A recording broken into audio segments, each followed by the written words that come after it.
On this week's episode of The Verdict, the Raptors, they're cooling down. It's hump week in the NFL season. And we've got a verdict first. We've got the doctor of dropping dimes himself, Alex Drobin in the house, basketball specialist. He's going to share some knowledge with us.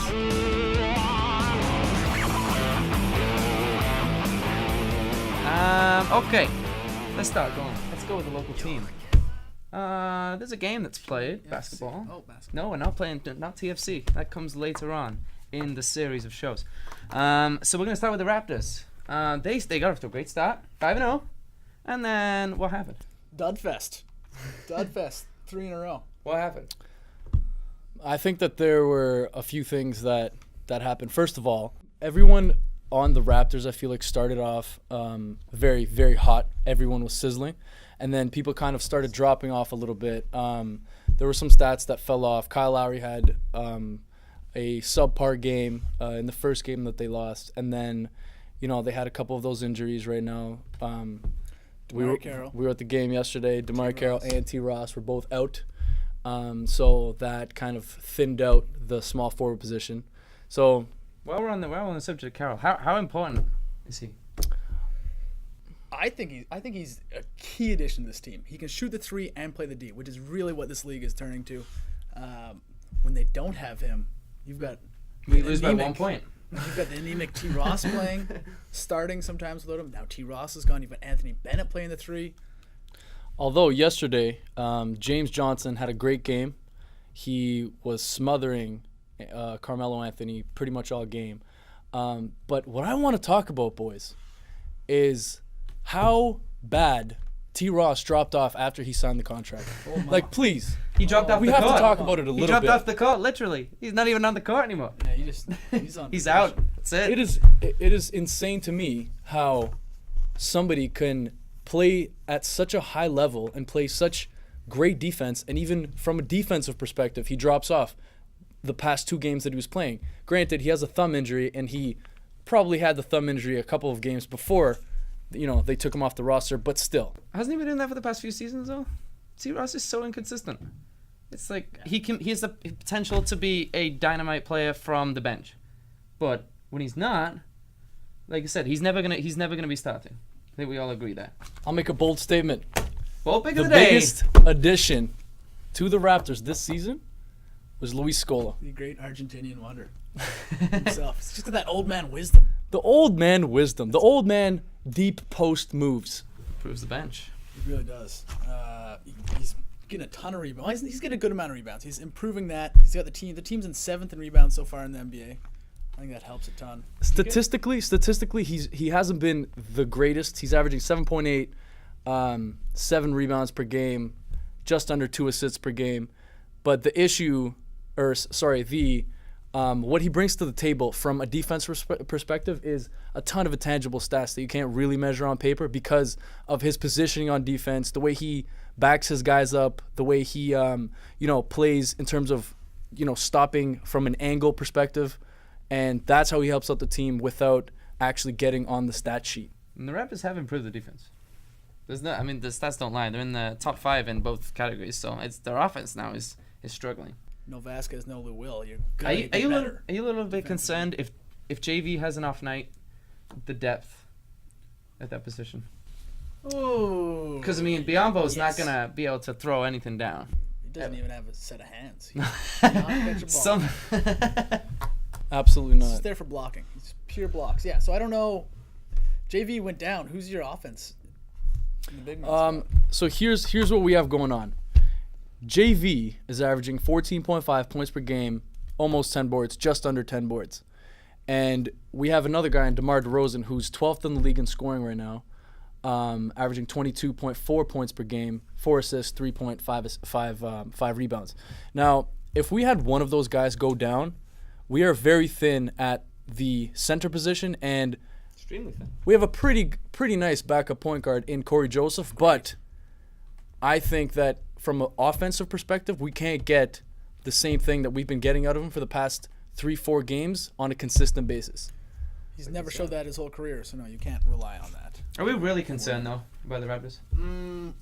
No, end goal, I'd like to see him win a playoff round.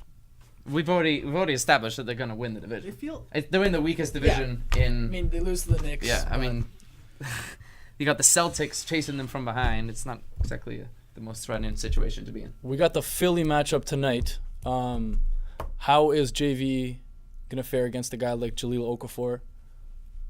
What do you guys think of that matchup? And what do you guys think of the whole Philly situation over there? None of their rookies seem to be panning out. What's happening? another year of the same thing, isn't it? It's another year of lottery pick, failing to rebuild. It's a shame. It's ugly. They trade away their young guys.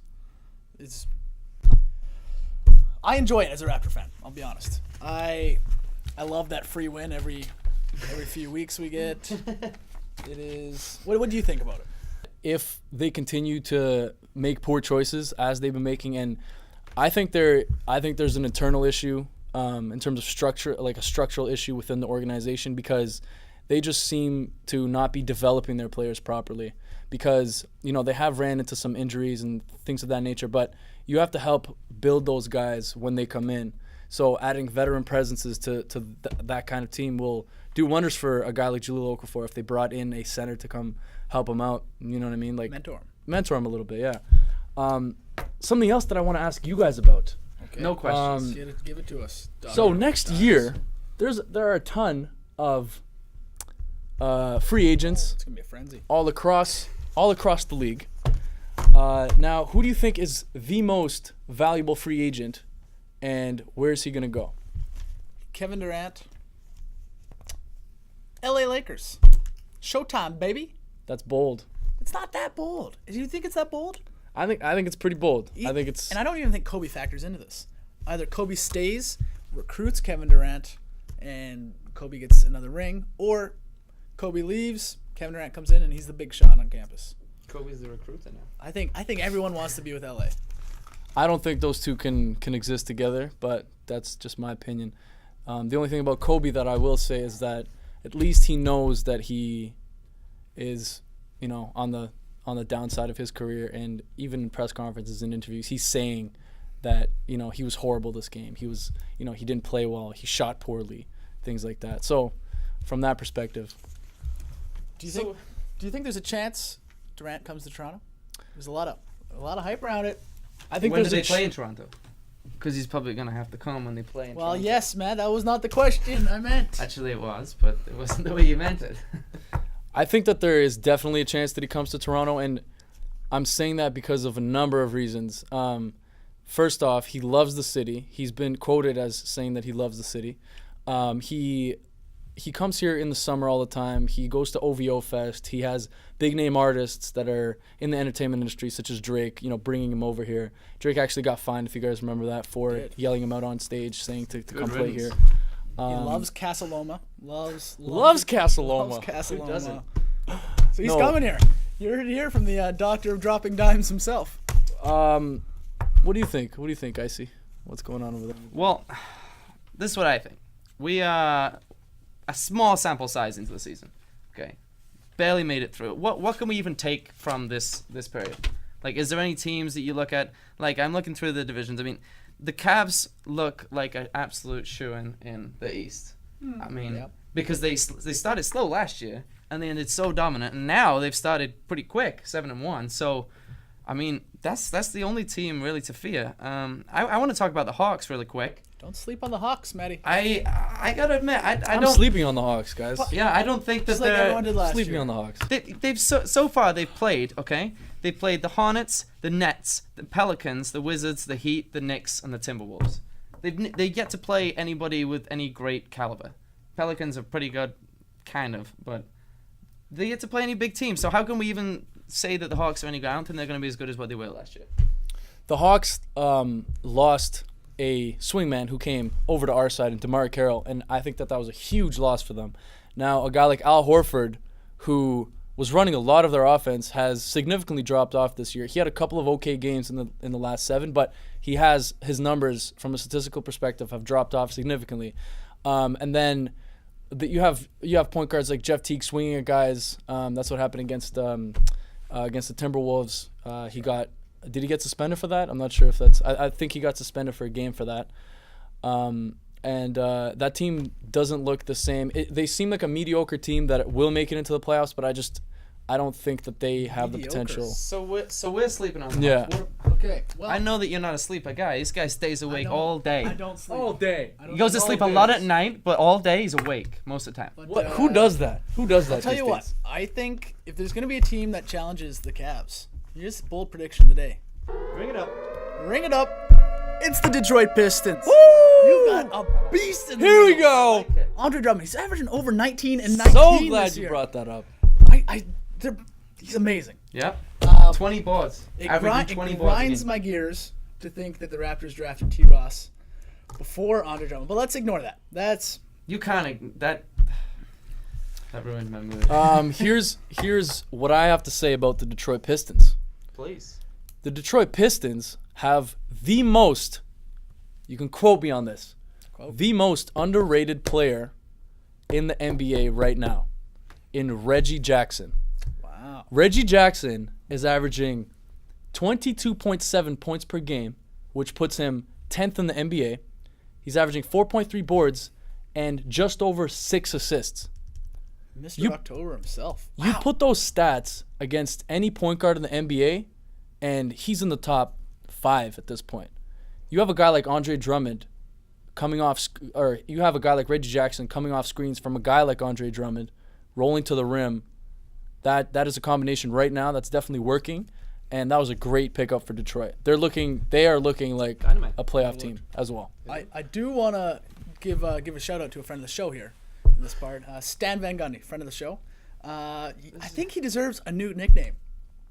The Big Man Whisperer. He took a Dwight Howard-led team to the NBA Finals. Dwight Howard is... Hey, He's stop a- it. Listen, he's- I'm a Dwight Howard hater at this point, but back in the day, Dwight Howard was one of the most dominant players in the I NBA. was waiting If for when not the defense the was gonna most dominant come. player in But the I'm NBA saying- at one point. Okay, let's ignore Dwight Howard. Another big man he's whispering to, Andre friend Drummond. of the He's show. taken this 9th overall draft pick and made him into a top 10 player in the league. He's been playing like a monster, and you know what? I heard that they have guys down there that are coaching him up. That he's worked with some legendary big men in the summer. I think that he put in work with Hakeem Olajuwon. It was either Hakeem Olajuwon or I think he had I don't remember who it was, but I know Keep the dream.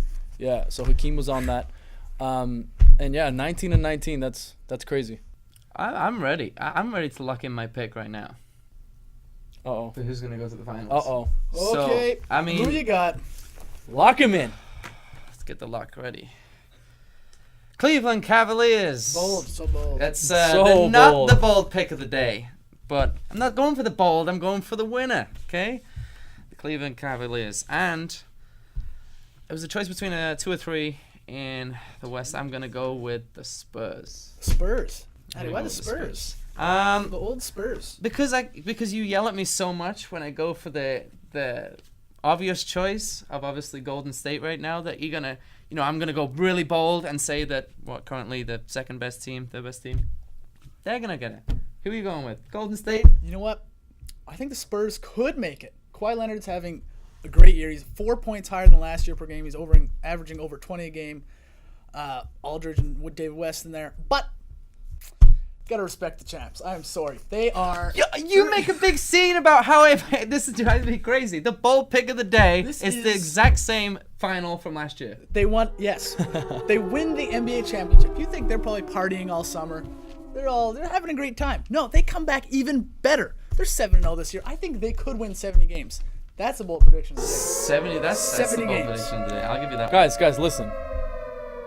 You guys are completely disregarding the Cleveland Cavaliers Jazz. right now. Sorry. The Cleveland Cavaliers. Look, LeBron has arguably he hasn't looked more dominant than he has in the past 4 or 5 games than he pretty much ever has in his career. Like he's playing defense. He's upset. Over the past three games, he's averaging over 28 points a game, and he is playing ridiculous defense. Kyrie Irving isn't even in that lineup, and they're 7-1. So it's one of those things Who where you got in the West? is he gonna get some help in the West? I have to go with Steph Curry's Golden State Warriors. You just have to. So I made the boldest prediction Although Spurs. with the No bold Spurs. predictions. No, That was not that's- that bold? No, NBA is not. last question for Last you guys. question. For Last you guys. question. Then you leave From us. me. He's got a plane to catch. What do you guys think of the Minnesota Timberwolves right now? Timberwolves. I don't know if you guys. I'm howling at the moon at them. I think they are a fringe, ever so fringe, playoff contender, but I don't think so. Ninth maybe. It's funny because off camera, he was What? telling me that he didn't think that they were going to be a playoff contender. Ninth place. I don't think they'll make it. So you don't think they'll make it? Don't think they'll make it. And another conversation that we were having was a comparison between the rookie Karl Anthony Towns and Anthony Davis. So I brought up a couple stats right now. I know the season has just started, you know. A few days ago. Yeah, a few days ago. It's a very short, a very small sample size. But take a look at these numbers. Field goal percentage. Karl Anthony Towns over Anthony Davis this season. Points per game. Anthony Davis has him by 8 points. That's the only stat which is killing him in. Rebounds per game. Karl Anthony Towns 10.4. Anthony Davis 9. Offensive boards 2.4 to 1.7. Now here's the craziest part. Here's the craziest part, Big Andy. Don't. And Matt Icy Hartley.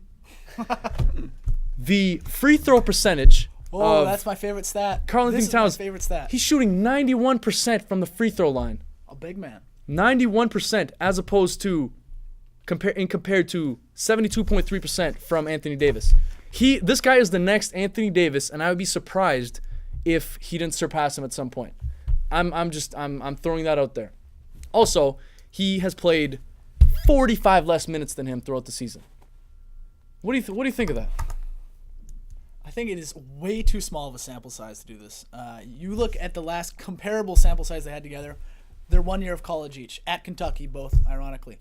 Anthony Davis had better stats in every key category. But so many people so many NBA players, so many basketball players in general completely switch up their game when going from college to the pros. That I don't think that's a fair comparison. You have guys like, JJ Redick that do well, but then you have guys like Jimmer Fredette who are not even in the NBA, I don't think, at this point. So really, the only verdict that we've managed to come across in this however long time it was is that Cleveland's going to win the East. That's the only thing we agreed on. Has everyone agreed on that? The jury is not out. We made a prediction. We made one. Throw it up. Wow, guaranteed. Aside from that, Alex, thank you very much. Thank you very much for coming on. Thank you so much, guys, for having me on. You had a lot of stupid points, but you had a lot of Here nice we points. go. You got a plane to catch, though, don't you? Where are you off to? I'm off to Miami. He's not Going to LA right after that. He's not going to Miami. He's an international businessman. Shoot Let him something. handle his business, man. I got to handle my business. Thank you so much, boys, and looking forward to coming on again. We'll have you on. You're the kiss of death, your heart's cold and black.